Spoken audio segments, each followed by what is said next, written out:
അങ്ങനെ വന്നില്ല. എന്ത് കഷ്ടപ്പെട്ടപ്പോൾ വിളിച്ചു വരുത്തിയെന്നറിയോ? എവിടെയാ നാള്? ഇവിടെ തന്നെയൊക്കെ ഉണ്ടാവും.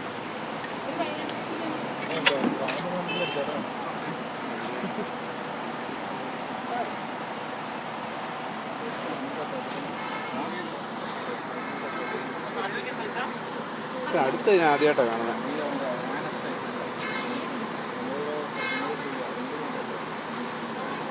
എങ്ങനെയെങ്കിലും കൊടുത്ത് വന്നാണിത്. അങ്ങനെ അണക്കിരുത്താ കണ്ട. ഈ ടൈപ്പ് പീസൊന്നും കഴിക്കില്ല പുള്ളി. ഇല്ല